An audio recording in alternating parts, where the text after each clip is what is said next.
자, 여러분들이 영어라는 걸 공부할 때 모든 언어의 가장 기본은 단어빨이라고 얘기를 하죠. 그래서 여러분들 그 단어빨을 오늘 조금 세워보도록 할 거고요. 단어빨을 다 세웠는데 막상 문장을 만나서 해석이 안 돼요.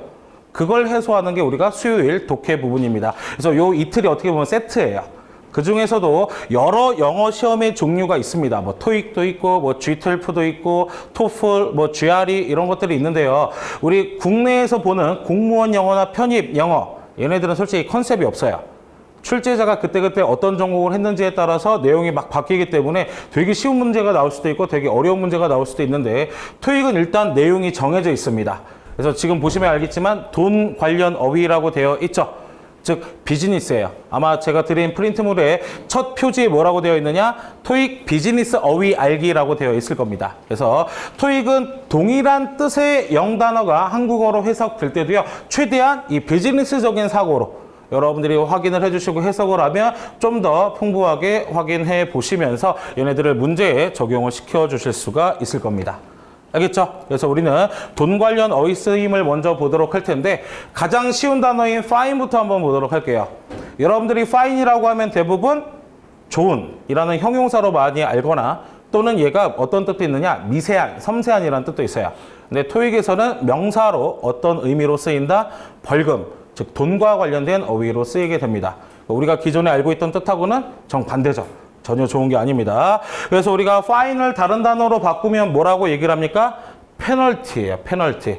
그래서 실제로 제가 미국에 있을 때 교통법규 5번이나 어겨서 법정을 간 적이 있는데, 그때 fine이란 말보다 전부 페널티. 우리가 흔히 페널티 먹었다고 하죠. 그래서 이렇게 페널티라고 하는 녀석이 단순히 잘못뿐만 아니라 돈적인 의미로 무슨 뜻? 벌금, 즉 과태료. 과태료를 나타낼 때 등장하게 됩니다. 그 다음 fee라는 게 있어요. fee도 요금인데, fee는 어떤 요금일까요? fee는 주로 이런 거예요. 내가 서비스를 활용하는 데 있어서 내는 요금 있죠? 그걸 fee라고 합니다. 그래서 여러분들 학비를 영어로 얘기하면 tuitions and fees라고 해요. tuition이 수업료예요. 그래서 우리 학점당 얼마, 이걸 알 수 있는 게 계절학기 때. 계절학기 들으면 뭐 학점당 7만 원, 그럼 3억점짜리 들으면 21만 원이잖아요. 방학 때 계절학기는 수업료만 내는 거예요. 근데 평소에 여러분들이 뭐 300만 원, 400만 원 이렇게 내는 건 튜이션하고 피가 속해 있는 건데, 그 피의 종류가 여러분들 지금 뭐 에어컨 활용하시는 거, 학교에서 도서관 자리 잡는 거, 그다음 학교에서 가끔 사은품 주는 거, 이런 거 뭐 USB도 주고 뭐도 주고 하잖아요. 이게 절대로 여러분들 그 공짜가 아니라 여러분들 낸 돈으로 하는 거예요. 그게 남으면 그들이 좀 더 쓸지도 모릅니다. 제가 대학교 때 대학원 학생회장을 한 적이 있는데, 그 분기에 받은 돈은 그 분기에 다 써야 돼요. 그럼 어떻게 하겠어요? 선물이 만약에 되게 큰 게 될 수도 있고, 남으면 나눠 가져요. 물론 돈으로는 나눠 가질 수 없지만 뭐 USB를 엄청 대량으로 구매를 해서 남으면 그걸 저희가 제 지인들한테 막 주기도 하고, 그게 다 fee에 속한 겁니다. 그래서 fee는 뭐하고 관련된 돈이라고요? 서비스와 관련된 fee고요. 자, 그렇기 때문에 school fee라고 하면 수업료, 이걸 바꿔서 쓰면 tuition이라고 하는 거예요. 그래서 우리가 얘기하는 학점당 학비를 뭐라고 하는 거다? tuition, 즉 수업에 대한 이해, T-U-I-T-I-O-N, tuition이라고 합니다. 그래서 학비라고 하면 두 개를 세트로 씁니다. 뭐라고요? tuitions and fees라고 해서 같이 써준다는 거 체크를 해주시면 되겠어요. 자, 그 다음 fare라는 녀석이 있는데요. fare는 뭐라고 되어 있다? 운송요금. 운송이라는 건 결국 교통수단이죠. 그렇죠? 그래서 배 타고 가는 거, 또는 비행기 타고 가는 거, 버스, 지하철, 이런 돈을 나타낼 때 뭐라고 쓴다? fare라고 쓰게 됩니다. 그 다음 charge가 있습니다. charge는 약간 의무감이 더 들어간 거라고 보시면 돼요. 부과가 된다는 건 꼭 해야 될 거, 안 해도 될 거, 꼭 해야 될 거예요. 학교에서 뭐 예를 들면 뭐 청년사업단체가 새로 생겼어요. 거기서 여러분들한테 이용할 수 있는 시설을 만들어 놨어. 근데 뭐 시간당 얼마를 내셔야 됩니다라고 했는데, 내가 이용 안 하면 안 내도 되는 거죠. 근데 charge 같은 경우에 내가 뭔가 행동을 취했을 때 무조건 내야 되는 돈이에요. 그게 약간의 차이가 있습니다. 알겠죠? 그래서 어떤 부과되는 금액은 뭐라고 한다? charge라고 표현을 하게 돼요. 자, 그래서 rate라는 녀석도 있는데, rate는 동그라미, 무엇과 관련된 거래요? 시간별로 내는 거. 그럼 우리 시간별로 되는 요금은 어떤 것들이 있을까요? 제일 흔한 게 숙박, 그 다음 주차. 예, 주차도 마찬가지예요. 우리 숙박도 1박 2일에 얼마 이렇게 나오잖아요. 그 다음에 우리 주차장도 보면 10분에 얼마, 30분에 얼마 그럴 때 쓰는 단어가 뭐다? rate이에요. 근데 rate은 요금의 뜻도 있지만 뭐도 있다? 비율. 근데 실제로 토익에서는 비율이라는 뜻보다는 rate, 시간당 요금으로 훨씬 더 많이 출제가 되고 있습니다. 자, 그 다음 톨은 뭡니까? 통행료예요. 우리 들어보세요. 톨게이트, 톨비. 그 톨이 바로 그 톨비가 어떻게 보면 말이 두 개 같이 나온 거예요. 톨비면 통행료비. 그럼 두 말이 같이 된 거죠. 한국말이 그거랑 잘못된 거 똑같은 거예요. 역전압. 역전이 역앞이잖아요. 근데 거기 앞을 또 붙인 거죠. 그거랑 똑같은 게 톨비예요. 그러니까 앞으로도 여러분들이 지나다닐 때마다 뭐 내면 되겠다. 톨 내면 된다라고 하면 되는 거예요. 그래서 시험 문제에 뭐도 많이 나오면요. 톨 프리라는 것도 많이 나오거든요. 톨 프리. 톨 프리라고 하면 이게 무료가 된다는 얘기죠. 그래서 얘는 수신자 부담 전화일 때도 많이 써요. 왜 그러느냐? 톨게이트라는 게 내가 차 끌고 지나가는 길이죠. 전화라는 건 전화선으로 지나가는 길이에요. 그래서 만약에 내가 우리 080 전화 같은 거 있죠. 080 전화는 내가 전화료가 안 들어가요. 그건 받는 사람이 과금을 하게 돼 있어요. 그걸 가지고 뭐라고 한다? toll free라고 하게 됩니다. 그러니까 내가 뭔가 통과하는데 돈을 안 내도 되면 toll free. 그 다음 통과할 때 돈을 내는 거면 toll이라고 얘기를 하게 돼요. 자, 그 다음 expense라고 하는 건 비용, expenditure라는 거 하는 것도 비용인데 이 두 개를 헷갈려 하시는 분들이 많습니다. 그래서 추가적으로 보면 expense는 그냥 내가 내는 돈, 내가 지출한 내용 전체를 다 얘기해요. 아무거나. 그래서 바꾸면 cost. 그래서 생활비도 living cost 또는 cost of living이라고 합니다. 근데 expenditure는 뭐냐? 회사 같은 데서요. 예산을 짜놓고 그 예산 안에서 분배해서 소비하는 거 있죠. 그게 expenditure예요. 그러니까 좀 더 일반적인 게 expense, 좀 더 회사 상황에서 쓸 수 있는 게 expenditure가 되는 겁니다. 그러니까 여러분들이 단어를 내가 무조건 열심히 외웠어. 근데 문제가 안 풀리는 건 차이점들을 구분을 안 했으니까 다 비슷해 보이는 거예요. 이런 것들을 하나하나씩 잡아 나가시면 됩니다. 자, 그래서 저희가 같이 봤을 때 expenditure는 뭐로 바꿨을 수도 있다? spending. spending이라고 쓰다라는 spend에 ing를 붙여서 만든 명사랑 바꿨을 수도 있습니다. 그래서 제가 그림으로 한번 보여드릴게요. 지금 보면 이거 뭐 같아요? 돈이 있는데 제가 거기에 법원 망치를 딱 올려놨습니다. 그럼 이건 내가 잘못했으니까 내는 돈이죠. 그럼 뭐로 연상되겠어요? fine 정도가 되겠고요. 여기 뭐 있습니까? 톨 게이트죠. 그쵸? 톨 게이트. 너무 그렇게 안 보여요? 예. 아무튼 여기를 차로 지나가야 되니까 이게 톨이 되는 거고. 그 다음 밑에는 expense report. 우리식의 가계부예요. 가계부. 왜? 얘는 공식적이라기보다는 일상생활에서. 그럼 얘는 parking 뭐라고 돼 있어요? rate. 그래서 시간당 얼마. 이렇게 나오게 되는 거고. expenditure는 좀 더 구체적이죠. 회사에서 일정 무엇을 두고 예산을 들고 그 안에서 분배해서 소비 지출이 나가는 게 expenditure예요. 차이점이 됐어요? 예. 자, 그렇게 돼서 문제에 등장을 하게 되면 이런 식으로 나온다는 얘기입니다. expense 무슨 뜻이었죠? expense 소비 지출 그냥 편하게 내가 막 지출하는 거. fare는 fare 운송 즉 교통요금과 관련된 거. 그 다음 fine은 벌금, fee는 요금인데 뭐 하는 거? 서비스 이용 요금이죠. 자, 그럼 여기에서 우리가 키워드를 찾아야 돼. 키워드. 결국 냈다 뭐하고 관련된 겁니까? 돈하고 관련됐잖아요. 그러면 과연 내가 서비스를 이용할 때 낸 돈이었는지, 잘못해서 내는 돈이었는지, 아니면 운송수단 때문에 내는 거였는지 한번 찾아보면 되는데 여기만 보면 드라이버라는 단어가 나와 있죠. 드라이버니까 뭐예요? 운전. 운전을 직접 하는 겁니다. 그럼 내가 타는 거예요? 내가 거기 탑승해서 대신 운전해 주는 게 아니라 직접 하는 거죠. 직접 하는 거니까 뭐는 안 되겠어요? 페어는 일단 안 되겠네요. 그렇죠? 그 다음 without의 세모. without은 무슨 뜻?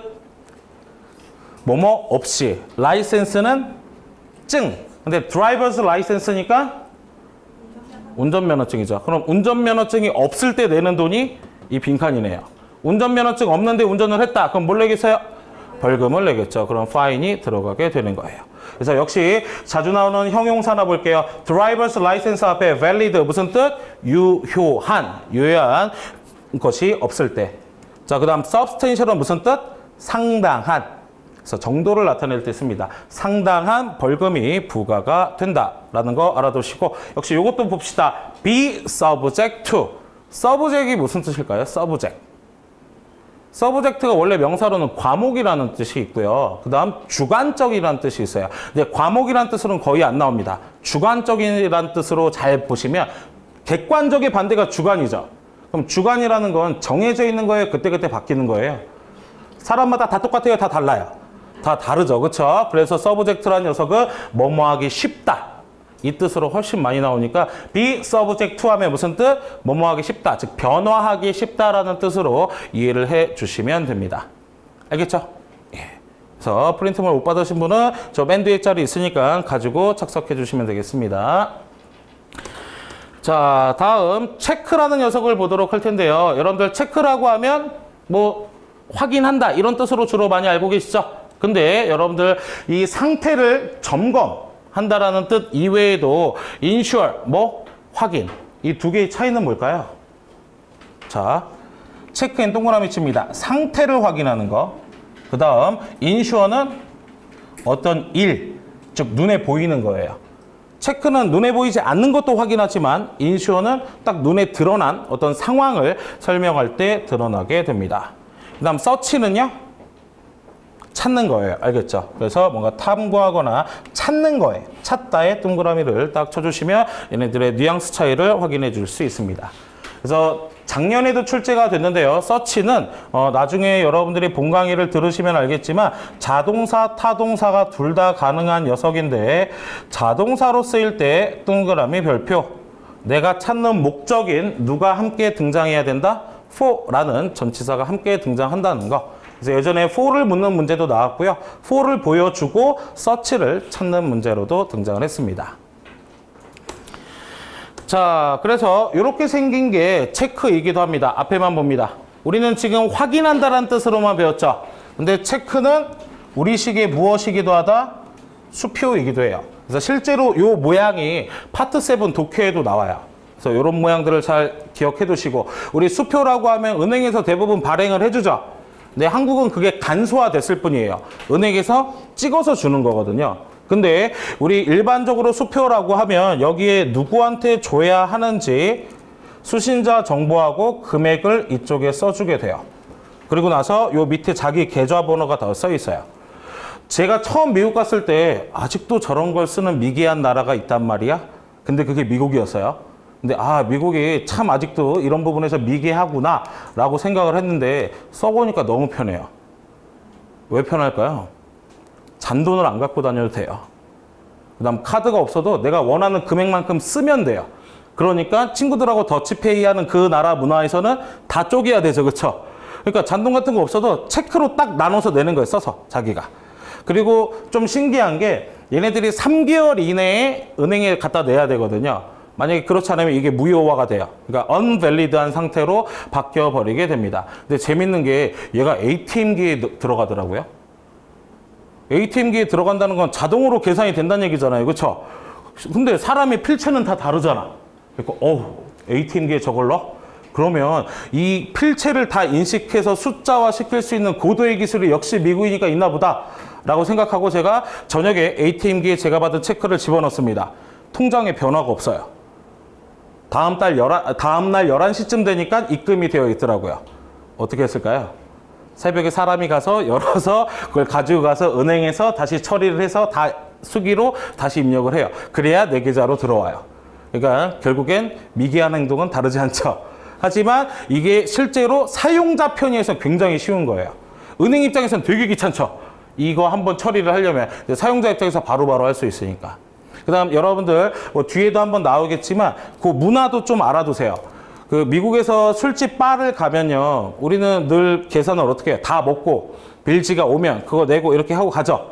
근데 바 같은 데나 클럽, 예, 저도 조금 다녀봤는데 그런 데를 가면 술을 그때그때 한 잔씩 먹고 싶어요.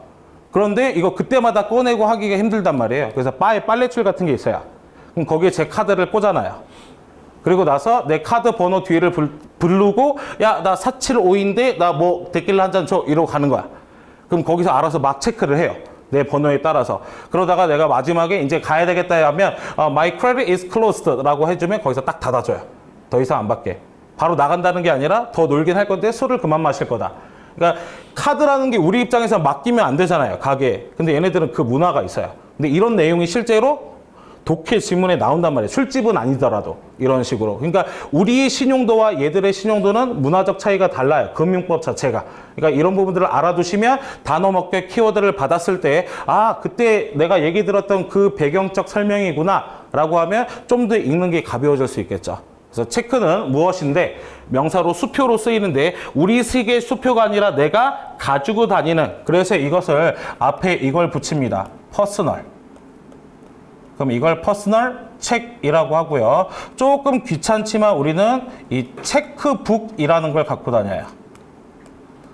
얘네들이 요만한 손바닥만한 책처럼 돼 있어서 그때그때 찢어서 씁니다. 그래서 여러분들 백지수표란 말 들어보셨죠? 이게 백지수표인 거예요. 아무것도 안 적혀 있는 거. 내가 백지수표를 내밀었다라는 건 네 맘대로 금액 써라 이 얘기거든요. 그러니까 굉장히 파격적인 조건을 할 때 하는 말이 백지수표. 근데 단점은 아무리 내가 돈을 많이 써도 이 사람 통장에 그 돈이 없으면 결국 아무런 필요가 없습니다. 아무튼 체크라는 게 이렇게 활용된다는 거 기억해 주시면 되겠어요. 자, 그래서 문제에 적용을 해보도록 하면요. 뭐 reach, check, watch, search 이렇게 등장을 해 있습니다. 이렇게 컴마에서 잘라보면 reach는 무슨 뜻이죠?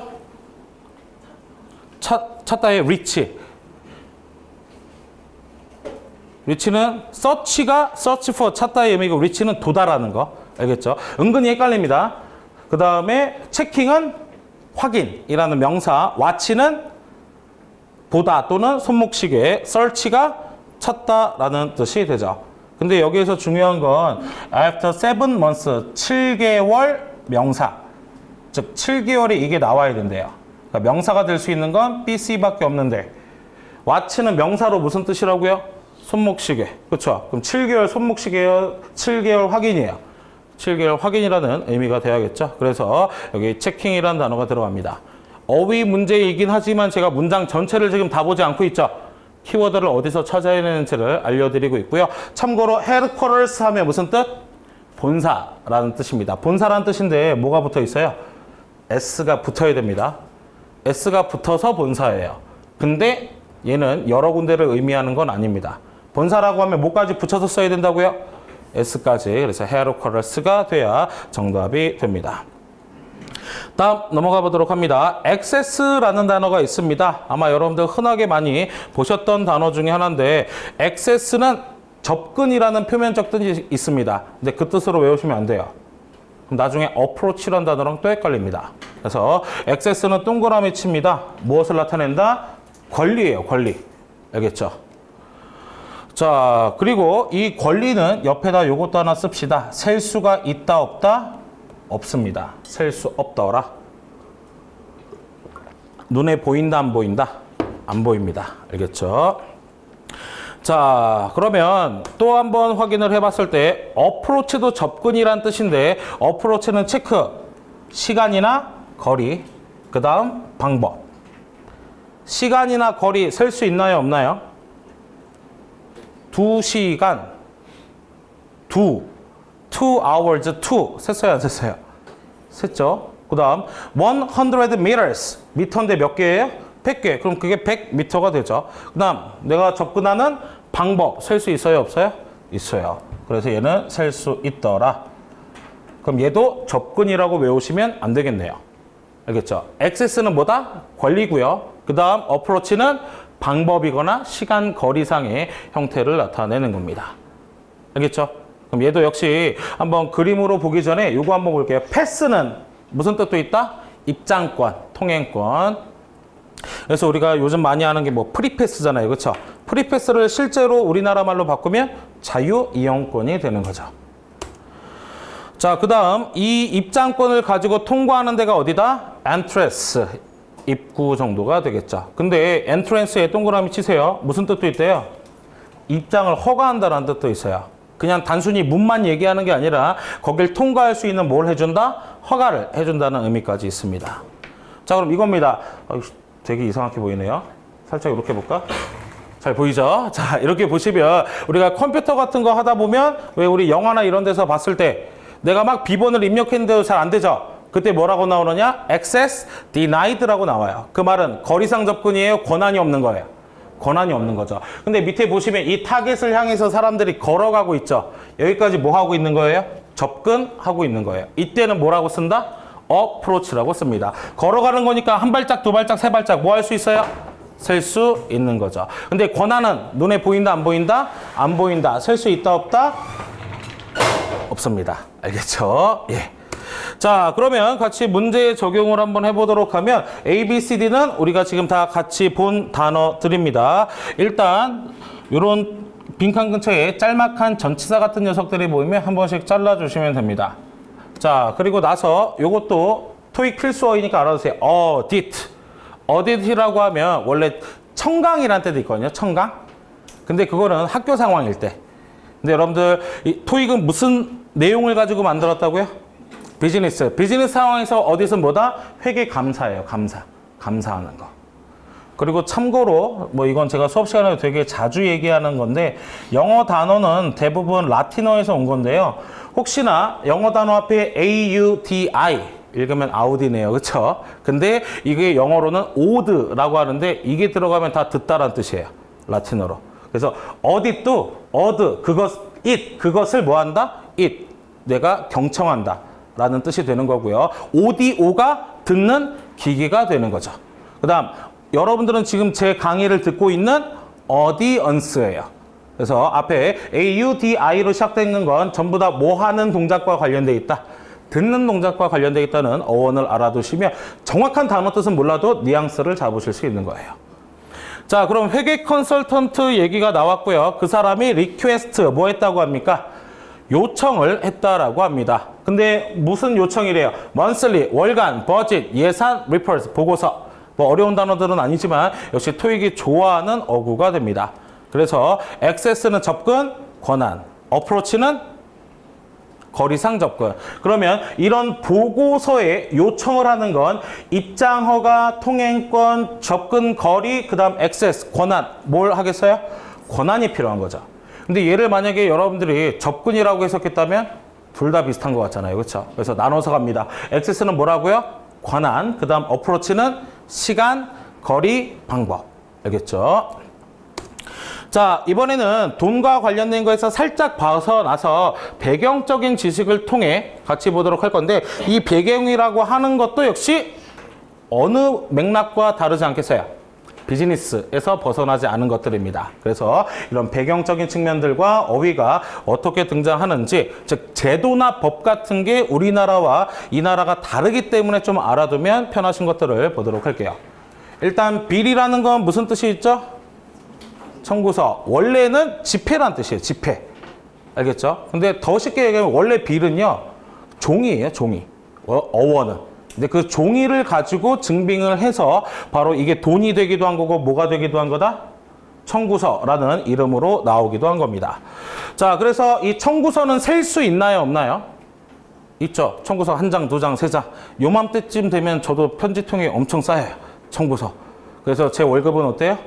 사이버머니예요. 들어왔다가 확인만 하고 쭉 나가죠. 자동이체로. 이런 식으로 청구서가 여러 개이기 때문에 셀 수 있다는 걸 어가 알려줍니다. 그러니까 이런 것들 꼭 체크를 하세요.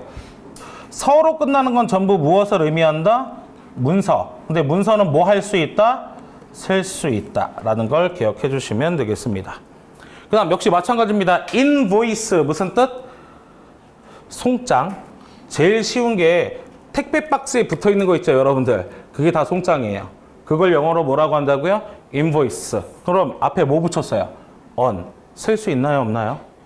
있죠. 왜? 여러 개 붙일 수 있으니까.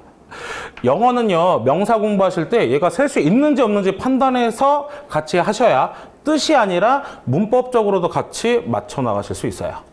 자, 그렇기 때문에 청구된다라고 할 땐 어떤 형태로, 수동 형태로 등장하는데 누구에게 청구돼야 되기 때문에 전치사 누구 쓴다? to를 씁니다. 그럼 외우지 마세요.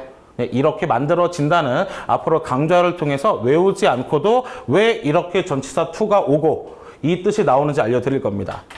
이런 식으로 여러분들 뭐 be billed to 아니면 뭐 be satisfied 뭐 with 뭐 be interested in 이거 수거 아니에요. 알겠죠? 수거의 숙이 뭐예요? 숙. 심사숙고하다라는 뜻이에요.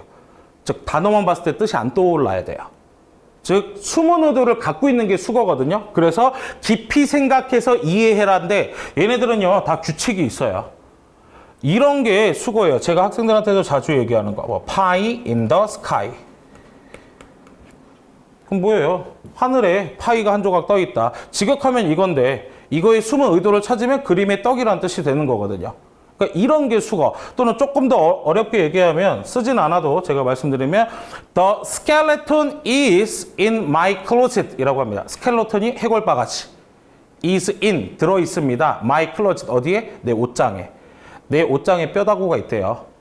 그렇죠? 해석해서는 잘 모르겠죠? 아, 은밀한 비밀을 가지고 있다는 뜻이에요. 이런 게 수거예요. 그러니까 여러분들이 생각보다 쓸데없이 외우기 있는 게 너무 많아요. 외우는 걸 최대한 줄여야 됩니다. 왜? 사람은 어느 정도 내가 별로 좋아하지 않는 거에 대한 용량이 정해져 있어요. 얼마나 영어 싫어해요. 그렇죠? 그러니까 이 용량이 정해져 있기 때문에 다 못 외워요. 그러면 이해할 수 있는 거를 빨리 만들고 정말 소수의 것만 외워야 돼요. 근데 여러분들 가끔 무슨 단어집이라고 해서 받으면 전부 다 외우라고 하죠. 수거, 뭐뭐뭐 투, 뭐뭐뭐 오브. 근데 그중에 거의 80%는 이해해서 확인하실 수 있습니다. 다만 이렇게 오늘 저랑 하는 것 같은 한 단어짜리들은 의미를 알고 계셔야 돼요. 의미를 잘 알고 계시면 나중에 문법적 구조까지 파악을 하실 수가 있습니다. 알겠죠? 자, 그래서 청구서 내용에서 나올 수 있는 거 이건 파트 7을 한번 대비해 봅시다. 청구서에서 나올 수 있는 건 첫 번째 토익이니까 누가 회사명이 나오고 그 다음 계좌번호가 나오고 그 다음 금액이 나오고 그 다음 고객 정보. 이런 정보들을 매칭시키는 게 바로 토익 파트 7의 가장 일반적인 문제 유형이 됩니다. 그 다음 뭐도 나온다? 청구 금액이나 메시지. 자, 메시지 별표 치시고요. 얘는 별표나 또는 노트라는 말로 나옵니다. 뭔가 주의사항을 나타낼 때 나오는 거고요. 주의사항이니까 문제 내기 좋겠어요? 얘는 그냥 버리겠어요? 대부분 문제에 답이 되는 근거입니다. 글씨 크게 써요? 작게 써요? 작아요. 그래서 여러분들이 놓치는 경우가 있습니다. 몰라서 놓치는 게 아니라 여러분들이 멘탈이 떨어져서 놓치는 경우. 그래서 이런 것들 세심하게 확인을 해주시면 되겠어요. 자, 그러면서 surcharge라고 되어 있는데 밑에 surcharge, sur가 넘치는 거예요. 알겠죠? charge는 아까 뭐였죠? 부과되는 돈이었어요. 그래서 이 녀석은 할증료라는 뜻도 되지만 얘는 흑자라는 뜻도 돼요. 흑자. 소비자 입장에서는 할증이고 기업 입장에서는 더 받는 거니까 흑자가 되는 거죠. 입장 차이에 따라서 뜻이 두 가지가 되는 겁니다. 그래서 이런 게 바로 빌지죠. 우리가 흔히 빌지라고 부르는 거. 그래서 여기 자세한 요소들이 막 이렇게 나와 있는데 아마 읽는데 부담은 없을 거예요. 이런 게 독해 지문에 나오잖아요. 그렇죠? 그럼 독해 지문일 때는 뭐 위주로? 금액 위주로 잘 맞춰 나가시면 되는 게 바로 이런 양식과 관련된 애들입니다. 자, 그러면 우리가 같이 한번 봤을 때, 자, 일단 빌이라는 청구서를 지금 배웠는데 그 단어 있어요, 없어요? 문장에. 있죠? 어디? 호텔 빌이라고 하니까 호텔과 관련된 청구서인데 for its mistake. mistake 무슨 뜻? 실수라는 뜻이잖아요. 그렇죠? 자, 그래서 보시면 to에서 잘라졌을 때 나의 호텔 청구서와 관련된 mistake, 실수 부분이 땡땡한다 라는 뜻입니다. 그럼 correct 무슨 뜻인가요? correct. correct가 원래 형용사로는 옳은인데 지금 동사가 필요하거든요. 얘는 수정하다, 고치다. 그래서 여러분들 나중에 수정 테이프나 화이트 보시면 영어로 써 있거든요. 옆에 correction tape, correction pen이라고 돼 있을 거예요. 일상에서 그런 단어 찾아보는 것도 암기하는 방법 중에 하나예요. 그 다음에 compensation 무슨 뜻? 보상하다. 보상하다라는 뜻인데 보상이니까 마치 내가 상으로 주는 것 같죠? 그래서 저는 얘의 뜻을 좀 바꿔요. 환급하다. 그럼 얘의 명사형인 compensation은 환급금이 되는 겁니다. 돌려주는 돈. 보상이니까 덧붙여주는 돈처럼 자꾸 헷갈려요. 얘는 잘못된 걸 다시 돌려주는 거. 알겠죠? 그 다음 compliment는 보충. C번은 보충이라는 뜻이고요. complain은 불만을 제기하다, 불평을 늘어놓다 라는 뜻이 됩니다. 그러면 이미 이 미스테이크 뭐예요? 실수죠. 실수가 나왔어. 실수를 보충하겠어요? 보상 환급하겠어요? 보상 환급하겠죠. 뭐니까? 요금에 대한 거니까. 그래서 이 녀석은 B번이 들어가고요. 참고로 for와 같이 엮어주세요. for와 엮어서 이 녀석은 compensation 주로 for라는 녀석이 등장해서 이 보상을 해야 되는 원인이 for 뒤에 나옵니다. 그럼 for를 보고 얘를 고를 수도 있고 나중에 compensate을 보고 for라는 전치사를 고르는 문제로 등장하기도 합니다. 자, 다음 넘어가 보도록 하겠습니다. 자, itinerary 여러분들 아마 자주 보시는 녀석인데요. 간혹가다 유럽이나 영국 쪽에서는 itinerary라고 발음하기도 합니다. 근데 얘가 발음을 제가 알려드린 이유는 LC에서도 많이 나와요. ET 또는 IT 이 둘 다 발음이 가능한 건데 여행 일정표인데 되게 공식화된 일정표를 나타낼 때 쓰게 됩니다. 자, 그래서 축약형이 가끔 독해에 나와요. 옛날 토익에 많이 나왔고 요즘엔 좀 안 나오긴 하는데 축약형이 만약에 LV가 나오면 레벨 아닙니다. 알겠죠? 어떤 분들 레벨이요. 그리고 내가 야 그럼 패신저 승객들의 레벨은 뭔데? 라고 하니까 왜 있잖아요. 퍼스트 클래스 말 그대로 클래스예요 그건. 그 다음 두 번째 그건 승객의 레벨이 아니라 뭐예요? 좌석의 등급이죠. 그렇기 때문에 LV는 뭘 나타낸다? leave 떠나는 거. AR은 가상현실 아니죠? 뭐예요? arrive 도착하는 거. 즉 출발과 도착을 나타내고 FLT는 flight. 그래서 flight 넘버 할 때 FLTNO 점 찍어갖고 바로 편명을 나타내기도 합니다. 자, 그런 것들 같이 볼 수 있고요. 그 다음 얘를 다른 단어로 바꾸면 뭐로 쓸 수 있다? travel schedule. 이게 패러프레이징이죠. itinerary를 바꿨으면 뭐라고요? travel schedule. 자, 그 다음 스케줄이 나온 김에 확인해보면 스케줄이란 단어는 말 그대로 스케줄일 수도 있지만 동사로 쓰이면 무슨 뜻이 된다? 동그라미 예정하다, 예정되다 라는 뜻으로 스케줄이 쓰이기도 합니다. 자, 보시면 이런 게 아이티너리 있죠? 그쵸? 그래서 이티너리 for 뉴욕시티 어디로 가는 거? 뉴욕으로 가는 여정. 그러면 몇 시에 depart 출발하고 이걸 축약형으로 쓰면 뭐로 쓸 수 있다는 얘기예요? 출발이니까 떠나는 거 LV로 쓸 수도 있다는 얘기고 그 다음 arrive는 AR로 쓸 수도 있다는 얘기죠. 그렇게 축약형을 자신 있게 문제로 출제내는 이유는 글의 종류가 무엇이라고 알려주기 때문에 여정표라고 알려주기 때문에 니네가 그걸 알고 있느냐를 가정하고 문제를 낼 수도 있다는 얘기입니다. 알겠죠? 제가 이거 그림을 오늘 아침에 찾았어요. 원래 이 전에 이 자료를 다 만들어 놨다가 아 이거 그냥 말만 하면 다들 자겠구나 한신데 그래서 사진이라도 보여주면 한 번씩 환기가 되겠지 싶어갖고 막 찾아 넣은 겁니다. 그래서 여러분들이 이런 것들을 보면 다 독해에서 파트 7에서 같이 나올 수 있는 거고요. 모든 어휘는 파트 5용, 6용, 7용 따로 있는 게 아니라 다 같이 있어요. 그럼 반대로 RC용만 있는 게 아니라 어디에도 같이 나와요? LC에도 같이 나오는 겁니다. 어차피 그 맥락은 크게 같은 겁니다. 아시겠죠? 자, 그래서 여기에서도 보시면 지금 컴마 등장을 해 있어요. 이렇게 which라고 되어 있으면 얘가 접속사거든요. 그리고 컴마로 또 나뉘어져 있습니다. 문장 분석은요. 기호가 나와 있다면 그 기호 부분에서 끊어주시는 게 가장 좋아요. 자, 그랬을 때 새로운 컨벤션 센터가 open this summer 이번 여름에 오픈을 할 is 했어요? 안 했어요? 이번 여름은 지난 거예요? 앞으로 올 거예요? 올 거죠. 그러니 was가 아니라 is라는 현재로 써준 겁니다. 그럼 오픈을 아직 했다 안 했다? 안 했다. 그러면 오픈을 안 한 거니까 할 예정이라는 뜻이 돼야 되죠. 그래서 우리가 be scheduled to 동사 원형이면 이게 무슨 뜻이 된다? 뭐뭐 하기로 예정되어 있다. 역시 굉장히 자주 나오는 녀석이고요. scheduled 대신에 이 자리에 쓸 수 있는 게 아까 등장했던 expected 그 다음 조금 어렵게 쓸 수 있는 게 set 그 다음 bound까지 나올 수 있어요. 그럼 뭐뭐 할 예정이다. 네 가지 표현 밑에서부터 올라가 볼까요? 첫 번째 be scheduled to 부정사 LC 시간에 이렇게 배울 겁니다. scheduled to 부정사 실제로 발음이 쉐줄처럼 들려요.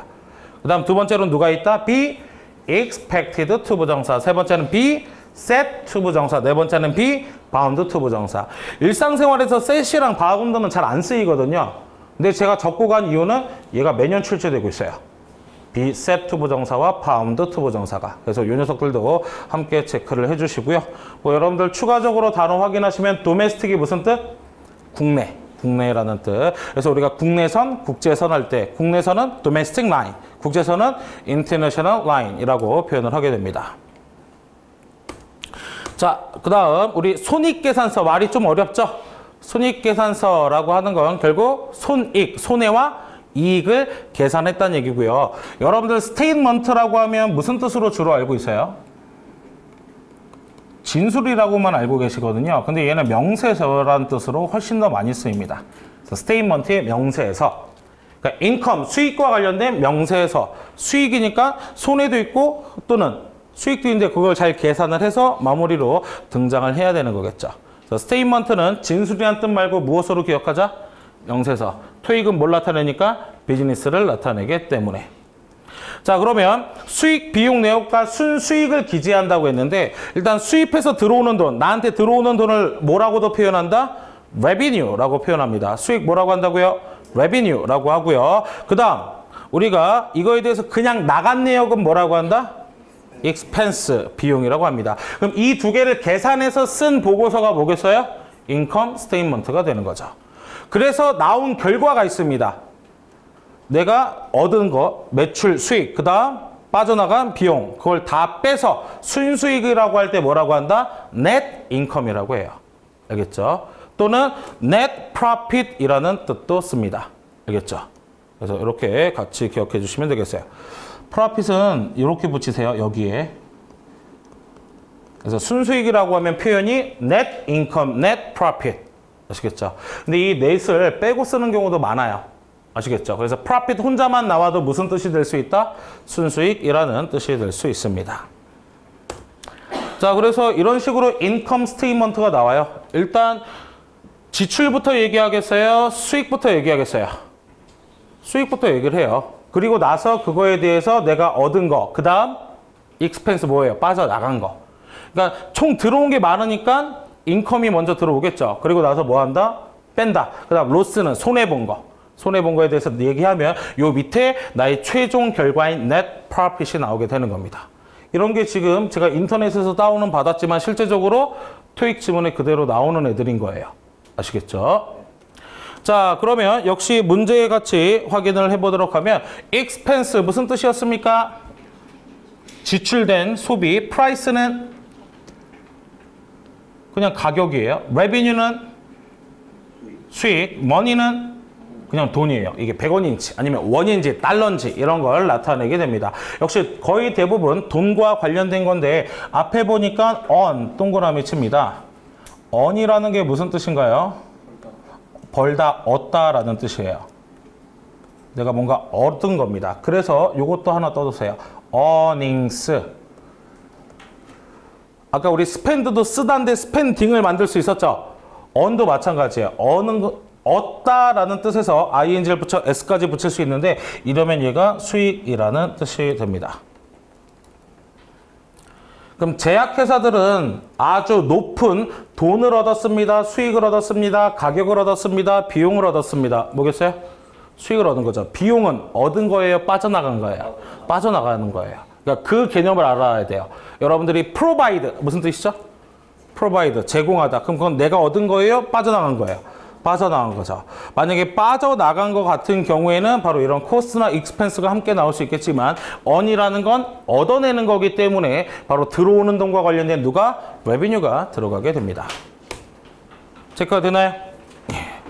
자, 다음 이번에 역시 토익과 관련된 경제와 관련된 어휘들을 보도록 하겠습니다. 자, 일단 duty라는 단어가 있습니다. duty. 그쵸? duty라고 하면 무슨 뜻? 세금, 그 다음 의무. 원래 1번 뜻은 의무예요. 의무. 근데 세금이라는 건 꼭 내야 돼요? 안 내도 돼요? 꼭 내야 되죠. 그래서 돈으로 넘어가면 꼭 내야 되는 돈, 세금이란 뜻이 만들어지는 겁니다. 자, 그래서 우리 요런 단어 한번 알아둡시다. impose 밑줄 무슨 뜻? 부과하다. impose 부과하다. 그 다음 얘는 꼭 내야 되는 거니까 여기 보면 duty라는 단어와 누가 같이 쓸 수 있어요? charge. 그래서 부가금, 세금 중에서 그냥 duty만 해도 세금이지만 이게 꼭 부과돼야 한다라는 의무를 강조할 때는 어떻게도 쓴다? duty charge라고도 씁니다. charge는 근데 꼭 필요하다, 없어도 된다? 없어도 세금이라는 뜻이 있습니다. 그래서 impose라는 부과하다라는 뜻. 그래서 부과할 때 주로 쓰는 게 우리가 좋아하는 거, 싫어하는 거. 싫어하는 걸 부과하죠. 그래서 뭘? 벌금 또는 텍스, 세금. 텍스도 역시 세금이란 뜻이죠. 그럼 듀리하고 텍스하고 차이는 뭐 큰 차이는 없는데요. 텍스가 좀 더 구체적으로 들어가는 항목에 대한 세금이고요. 그 다음 듀리라고 하는 거, 우리가 뭐 예를 들면 국민의 4대 의무에서 세금을 내는 거 있죠.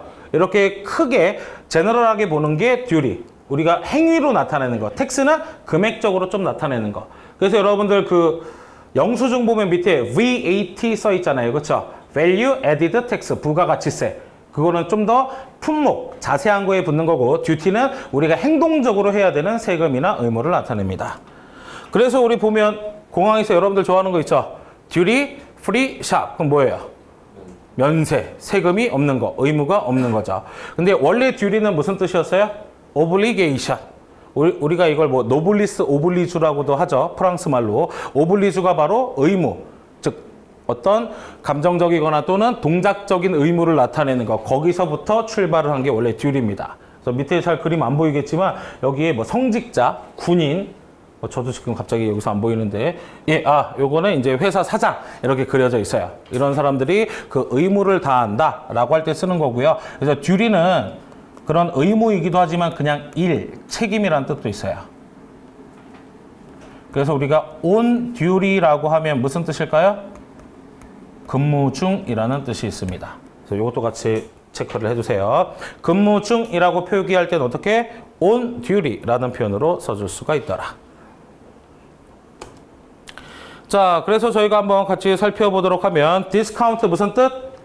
할인, 세일, 판매, 듀티, 의무나 세금, 밸류, 가치예요. 근데 뒤에 보니까 charge라고 되어 있네요. charge는 내는 돈이긴 한데 어떻게? 꼭 내야 하는 돈. 그럼 꼭 내야 하는 돈하고 관련된 건 할인인가요? 그렇죠? 아니죠. 그럼 누구밖에 없어요? 듀티밖에 없는 거예요. 우리 아까 배웠던 단어 하나 또 나왔네요. 뭐? subject to. subject to는 객관적인 거예요? 주관적인 거예요? 주관적인 거. 그래서 영향을 받기 쉽다. 그래서 얼마에? 10%의 무엇을? 세금에 무엇 될 수 있다. 영향받기 쉽다라는 뜻이 됩니다. 자, 아까 얘기했던 뭐 듀티 프리도 제가 예시로 한번 더 써봤습니다. 자, 그 다음 이번엔 펀드. 펀드는요, 무슨 뜻이 있다고 합니까? 자금이란 뜻이 있죠. 근데 얘는 품사가 명사도 되고 동사도 됩니다. 이렇게 품사가 두 가지인 거 꼭 기억하세요. 동사일 땐 무슨 뜻? 자금을 대다, 그쵸? 조달하다라는 뜻이 있습니다. 이 자금을 조달하다를 풀어서 쓰면 어떻게 쓸 수 있다? provide funds. 그러니까 펀드 단독으로 써도 자금 조달하다는 뜻이 되고요. 명사로 쓰였을 때는 provide funds. 자금 셀 수 있어요, 없어요? 여기 뭐 붙었어요? S. 그러니까 우리 생각으로 보면 안 돼요. 여기에 써준 대로 이해하시면 됩니다. 어나 S가 붙었다라는 얘기는 이 녀석이 뭐 할 수 있다는 얘기? 셀 수 있다라는 얘기가 되는 거죠. 그래서 펀드가 명사로 자금이란 뜻일 때 뭐 할 수 있더라? 셀 수 있더라라는 것도 함께 체크를 해주시면 되겠습니다. 자, 그 다음 요거 한번 볼게요. funding. 아까 on에다가 ing 붙여서 earning, spend에 ing 붙여서 spending, 소비라는 게 있었죠. 그럼 funding은 무슨 뜻일까요? 명사로 자금 조달이라는 뜻이에요. 펀드가 동사로 자금을 조달하다면 funding은 그 행위를 명사로 바꾼 겁니다. 그래서 funding 자체가 뭐다? 자금 조달. 그래서 여기에 움직임까지 다 표시를 한 것. 그래서 여러분들 이 전치사나 provide 정리는 프린트에 돼 있죠. 그래서 더 설명은 하지 않고 이런 추가적인 설명하면서 넘어가 보도록 하겠습니다. 그래서 보시면 펀드라는 게 자금을 이렇게 쭉 내는 거죠. 근데 여러분들 아까 밑에 예문 중에 뭐 있었어요? 펀드 레이징이라고 있었단 말이에요. 펀드 레이징은 무슨 뜻이겠어요? 펀드 레이징. 레이즈가 들어 올리는 거거든요. 자금을 들어 올리는 거. 그래서 기금 조성이라는 뜻이 돼요. 기금 조성. 이건 실제로 제가 찍은 사진이었어요. 찍은 사진. 저희 학교 캠퍼스에서 하고 있는 거. 펀드레이싱 이벤트라고 해서 거의 매주 공지가 막 도서관 이런 데 붙습니다. 그럼 별거 아닌데도 뭐 예를 들면 그 동네에 있는 할아버지 할머니들한테 뭐 옷 보내주기 펀드레이싱. 그것 때문에 자기들 거 막 이렇게 그 중고물품 내놓고 거기서 받은 돈으로 이렇게 옷 같은 거 사서 주기도 하고, 또는 책 같은 거 싹 해가지고 그거를 또 필요한 사람한테 나눠주는 거. 그러니까 자금 조성, 기금 조성이라고 해서 대단한 게 아니에요. 일상생활에서도 몇 명 이상이 모여서 뭔가 부족한 분들한테 도와주기 위한 돈을 모으고자 하는 게 전부 다 뭐예요? 펀드레이싱 이벤트가 됩니다. 알겠죠? 그러니까 우리가 자금 조성이라고 하면 뭔가 기업적이고 되게 비즈니스적이고 이렇게 생각하잖아요. 근데 일상생활에서도 굉장히 많이 쓸 수 있는 표현이에요. 자, 그래서 여기에서도 보시면 조금 어려운 단어들이 나와 있으니까 한번 봅시다. 일단 빈칸 뒤에 뭐 있습니까? 펀드, 자금이란 단어가 나와 있어요. 그럼 renovate은 무슨 뜻? renovate, 다른 말로 바꾸면 리모델이죠, 리모델. 그래서 얘는 재건축하다라는 뜻이고, exaggerate이라고 하면 얘는 무슨 뜻이냐? 과장하다라는 뜻이에요. 얘는 답이 될 확률은 거의 없긴 해요. 과장하는 건 뭔가 말을 허풍 떠는 거와 관련되어 있고요. 그 다음 generate은 창출하다, 발생시키다.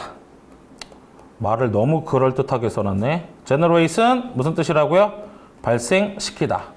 그래서 generator면 무슨 뜻이겠어요? generator, 발전기, 전기를 뭐 하는 거? 생성하는 물건을 나타낼 때 쓰고요. elevate은 여러분들 자주 타는 거잖아요. 엘리베이터, 올라가는 거, 그렇죠? 승강기. 엘리베이터는 증가시키다, 들어 올리다 라는 뜻이 있습니다. 자, 그러면 보도록 하겠습니다. 펀드는 자금이었죠. 자금을 재건축하거나 과장할 순 없겠죠. 대신 자금을 창출하거나 자금을 들어 올리는 건 가능해요. 아까 elevation이랑 뭐랑 비슷한 단어인 거예요? raise. 그렇죠? 근데 보니까 repay outstanding balance. outstanding 무슨 뜻이래요? 미지불된. 얘는 뜻이 하나 더 있어요. 뛰어난. 이것도 같이 알아두세요. outstanding은 뛰어난의 뜻도 있고 지급이 안 된 거. 근데 지금은 돈과 관련된 거니까 뛰어난이겠어요? 지급이 안 된 거겠어요? 지급이 안 된 거. 그럼 밸런스는 무슨 뜻일까요? 잔액. 여러분들은 아마 이것도 균형 아니야? 그거 균형? 근데 미지급된 균형 말이 안 되잖아요. 그렇죠? 잔액이란 뜻. 왜? 비즈니스와 관련된 거니까 뜻을 이렇게 바꿔서 기억을 해주셔야 됩니다. 그럼 미지불된 그 잔액들을 repay, 뭐 할? 다시 지불할. 못했으니까 이거 해야 된다는 얘기죠. 그러할 펀드, 자금을 뭐 한다? 만들어내야 되는 거잖아요. 그 만들어낸다는 뜻에 뭐가 있겠어요? generate이 나올 수 있겠죠. 그럼 여기서 make 대신 쓸 수 있을까요? 없을까요? make, 만들다죠. 돼요. 자금을 만들다, 형성하다. 그래서 make funds라고 해도 같은 맥락이 됩니다. 자, 그래서 다시 한번 정리하면 기금을 조성하다라고 하면 어떻게 쓸 수 있다고요? generate fund라고 쓸 수 있습니다. 자, 그 다음 이번엔 딜입니다. 딜. 여러분들 뭐 딜 한다라고 하잖아요. 뭐 극딜 이런 얘기도 쓰고, 그 딜이라는 게 바로 무슨 뜻? 거래 또는 다루다. 그럼 거래라는 건 품사가 뭐란 얘기? 명사. 다룬다는 건 동사. 얘도 한 단어에 품사가 몇 개 있는 겁니까? 2개가 나오게 되는 거죠. 그래서 우리 어디와 거래하다라고 하면 어떻게 표현한다고요? make a deal with. 이때는 거래 쓸 수 있어요, 없어요? 쓸 수 있어요, 없어요? 있어요. 생각대로 가면 안 돼. 우리 생각대로 그렇게 쓰면 안 됩니다. 알겠죠? 이 앞에 뭐가 붙어 있습니까? 그러니 쓸 수 있는 명사예요. 이런 게 여러분들이 오답 포인트가 되는 겁니다. 그 다음 다루다라고 하면 deal with. 다룬다는 건 곧 다른 말로 뭐 한다? 처리한다 라는 뜻도 됩니다. 그럼 얘를 다른 단어로 바꿔 쓰면 뭐랑 똑같으냐? handle 이란 단어로 바꿔 쓸 수 있어요. 근데 명사로 쓰든 동사로 쓰든 얘의 짝꿍 단어는 거래를 하든 다루든 하나 가지고 돼요? 둘 이상 있어야 돼요? 둘 이상 있어야 거래도 되고, 문제가 저기 있어야 내가 그걸 다루러 가는 거겠죠. 그래서 전치사 함께 한다는 뜻에 누가 같이 다닌다?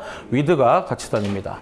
그러니까 deal with 이렇게 외우는 게 아니라 거래나 다루는 건 뭐가 꼭 있어야 된다? 대상이 있어야 된다. 그 대상과 함께 해야 되니까 전치사 누굴 쓴다? with. 이렇게 이식으로 가셔야 돼요. 수거가 아닙니다. 아시겠죠? 자, 대신 조금 여러분들이 그 주의하셔야 될 거, 딜 다음에 in을 쓰면 거래한다라는 뜻이 나와요. 동사로. 알겠죠? 그래서 딜 다음에 전치사 누굴 쓰면 in을 쓰면 거래하다라는 명사의 뜻이 등장할 수 있다라는 거 함께 체크해 두시면 되겠습니다. 뭐 이런 게 딜을 하는 거겠죠. 예, 너무 넣을 게 없어서 넣었다가 다음으로 넘어갈게요. 자, 문제를 통해서 보시면 지금 관사 더 뒤에 빈칸이 나왔기 때문에 명사가 들어갈 차례입니다. A번의 딜은 무슨 뜻인가요? 거래. 그 다음 컴피티션은요, 경쟁 또는 경연이란 뜻도 있어요. 경연이란 뜻이면 컨테스트하고 같죠. 그래서 우리 뭐 쇼미더머니 같은 거 보면 This is competition이라고 하잖아요. 그게 경쟁이란 뜻도 되고 경연이란 뜻도 돼요. 실제로 컴피티션 대신에 컨테스트로 바꿔서 쓰는 경우가 LC 파트 3, 4나 아니면 파트 7에도 굉장히 자주 나오고 있습니다. 어사인먼트는 할당 업무. 그래서 대학생들한테 어사인먼트를 준다고 하면 이게 과제인 거예요. 알겠죠? 그냥 홈워크가 아니라. 그다음 컨스트럭션은 뭐 건축이라는 뜻이 되죠. 자, 근데 보시면 여기에서 finalize, 마무리하는 거, 무엇을 마무리하는 걸 failure, 실패했음에도 불구하고 힐바 페트롤과 UNR은 회사의 관계는 여전히 harmonious. 하모니 무슨 뜻이? 하모니. 우리 오케스트라 필하모닉 뭐 이런 거 들어보셨죠? 하모니가 조화예요. 조화, 어울리는 거. 그럼 harmonious라는 건 무슨 의미겠어요? 조화로운.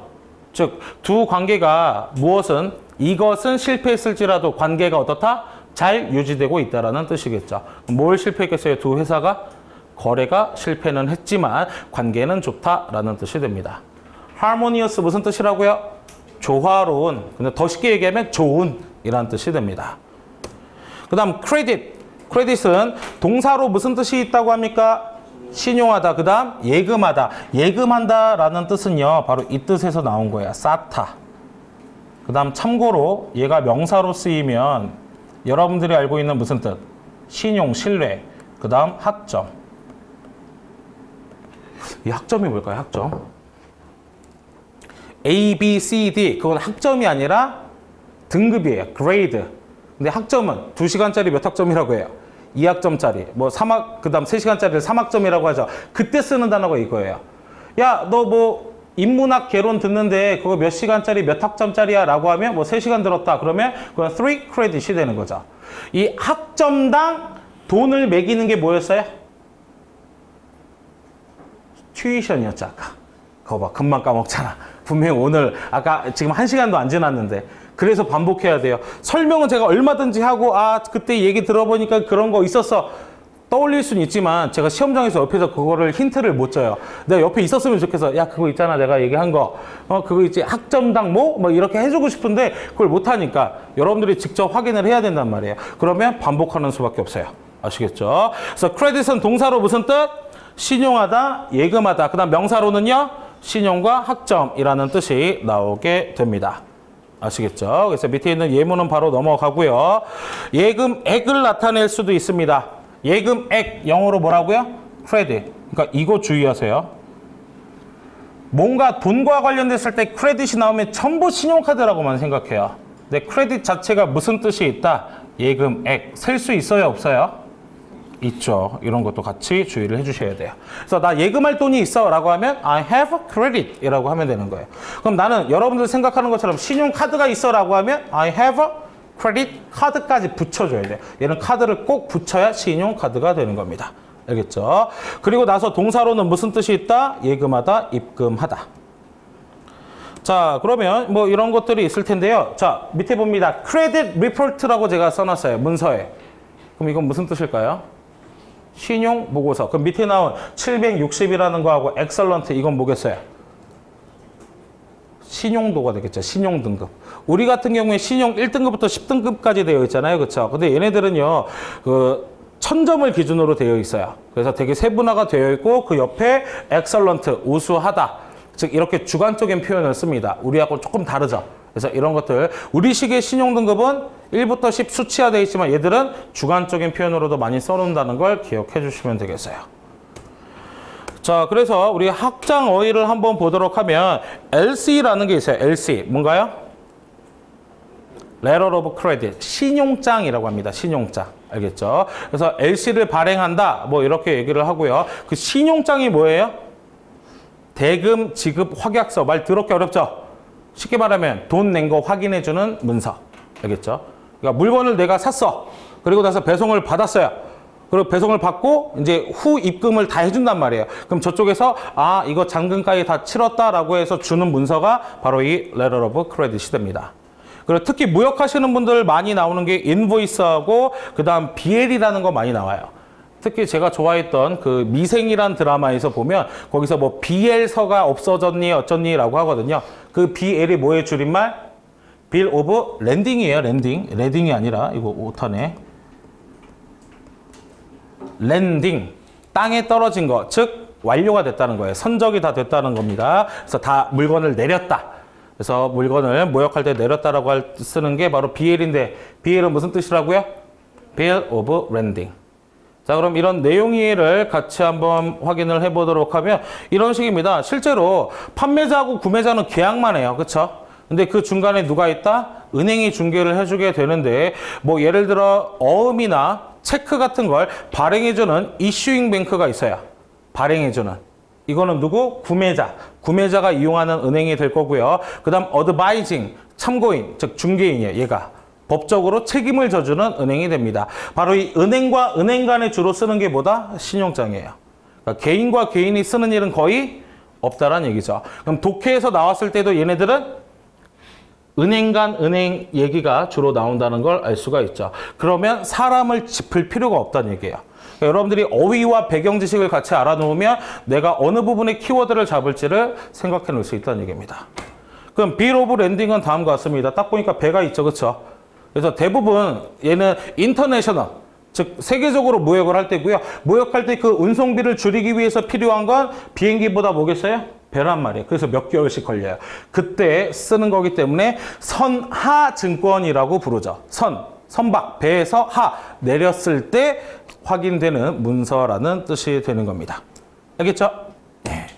자, 그래서 여기에서도 문제 보시면요. 이 문제는 어휘 문제는 아닙니다. 그래서 문법과 관련된 문제인데요. 빈칸 앞에 동그라미 오어가 있네요. 그렇죠? 오어는 무엇을 나타냅니까? 등, 위, 접속사라고 부르는데 등위 접속사라는 건 앞뒤를 같게. 그래서 대표적인 게 반대말인 but, 그 다음 이어지는 and 이런 것들, 이런 걸 등위 접속사라고 하는데요. 얘네들은 겹치는 걸 없애주게 됩니다. 근데 it이라는 게 주어가 아니라 목적격이기 때문에 여기가 동사 자리인데 앞에 동사가 will issue. 그럼 여기도 will issue로 써줘야 하는데 심지어 뭐까지 겹쳐요? will까지 겹치죠. 그렇기 때문에 여기엔 뭐로 쓰면 돼요? 똑같이 issue라는 원형으로 issue가 아니죠. credit. will credit인데 will까지도 겹치니까 지워주면 아무것도 붙이지 않은 A번 credit이 들어가게 됩니다. 이런 게 여러분들 흔히 알고 있는 무슨 접속사들의 특징? 등위 접속사의 특징이 되는 거예요. 자, 그 다음 요거 하나 알고 갑시다. refund 체크하면 무슨 뜻이라고요? 환불 수표. 그러니까 이런 식인 거예요. 여러분들 제가 아까 체크에 대해서 설명을 드렸죠. 근데 이걸 돈으로 주거나 뭐 수수료 떼고 카드사에서 하는 게 아니라 그 금액을 적어서 그 회사에서 체크로 써서 주는 거. 그런 걸 환불 체크라고 합니다. 자, 그리고 회사 관련 어휘로 얘네들은 간단하게 몇 가지만 볼게요. 뭐 얘네들은 되게 어려운 개념은 없어요. 그래서 우리 일단 볼륨이라고 하면 양이나 크기의 뜻이 있죠. 그래서 전체적인 양이나 크기의 뜻이 있는데 요거 알아두세요. 무슨 뜻도 있대요? 권. 책의 권을 나타낼 때 쓰게 됩니다. 그래서 이때 바꿔 쓸 수 있는 단어가 에디션, 그 다음 리비전, 이슈라는 단어로 쓸 수 있어요. 이것도 굳이 차이점을 말씀드리면 볼륨하고 이슈는 그냥 순서대로 나온 거예요. 근데 에디션이나 리비전은 고쳐서 새로 나온 거. 왜? 에딧 무슨 뜻이죠? 편집하다, 수정하다. revise, 수정하다. 수정을 해서 새로 나오면 에디션이나 리비전을 쓰는 거고 그냥 시간 순서나 시리즈 순서로 나오면 볼륨이나 이슈라는 단어를 쓰게 됩니다. 그래서 볼륨이 단순히 양 또는 소리 말고 무슨 뜻도 있다고요? 책 1권, 2권, 3권 할 때 쓰는 단어로 등장하기도 합니다.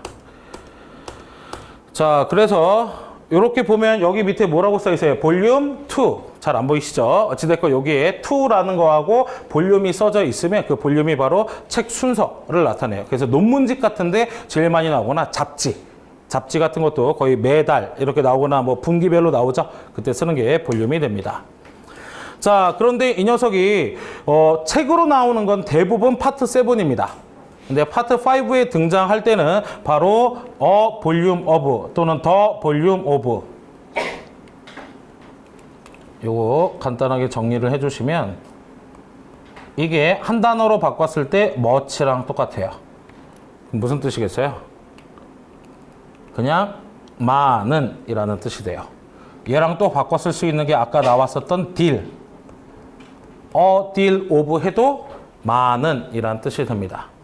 근데 many가 아니라 much 대신 쓴 이유는 셀 수가 없을 때 셀 수 없을 때 쓰는 거기 때문에 이런 식으로 어와 of가 붙으면 볼륨 무슨 뜻이 된다? 많은. 딜도 아까 거래나 처리라는 뜻이었는데 deal of로 한 단어가 바뀌면 많은 이란 뜻으로 변경이 된다는 얘기예요. 근데 지금은 이미 많다라는 단어가 나왔죠.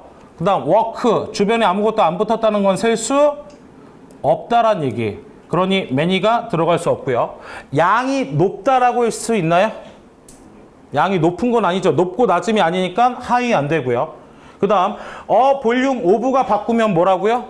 much. 근데 이미 much가 보기에 나와 있죠. 그럼 같은 말 두 번 하는 거예요. 된다 안 된다? 안 된다. 그래서 얘는 large number of, great number of 라고 하면 또는 large volume of 또는 great volume of 라고 하면 엄청 많은 이란 뜻이 되는 겁니다. 여기선 큰 이란 뜻으로 쓰인 게 아니에요. 그럼 large가 여기 들어가면 무슨 뜻이 된다고요? 너무, 매우 라는 뜻으로 바뀌게 되는 겁니다. 체크 됐나요? 예. 자, 다음 넘어가 보도록 하겠습니다. 애플리케이션은 무슨 뜻입니까? 지원서. 근데 지원을 할 때 무조건 이 지원서를 대부분 job application으로 오해하시는 경우가 있는데 이때 지원서 모든 걸 내가 지원할 때 쓰는 게 애플리케이션이에요. job 말고도. 알겠죠? 그래서 우리가 쭉 얘는 밑에 넘어가서 보면 지금 employment application이라고 써놨죠. 그럼 이거 뭐겠어요? 말 그대로 이거는 일자리 지원서잖아요. 그렇죠? 근데 여기 보면 loan application이라고 써놨어요. 대출 신청서. 신청하는 것도 곧 뭐 하는 거죠? 지원하는 거란 말이에요. 그럼 여러분들은 지원서라는 뜻 옆에 뭐라고도 딱 써주시면 신청서라고 써주시면 헷갈리지 않으실 수 있어요. 지원이니까 자꾸 일자리만 생각하거든요. 근데 만약에 여러분들이 스터디룸을 빌리기 위해 신청서를 작성하는 것도 뭐예요? 애플리케이션이 되는 거예요. 그리고 여러분들 핸드폰에 다 뭐 있어요 지금? 앱 있죠? 앱. 그 앱이 뭐의 줄임말? 어플리케이션의 줄임말이죠. 왜? 그 뜻이 나온 이유는 apply, 뭐 되는 거?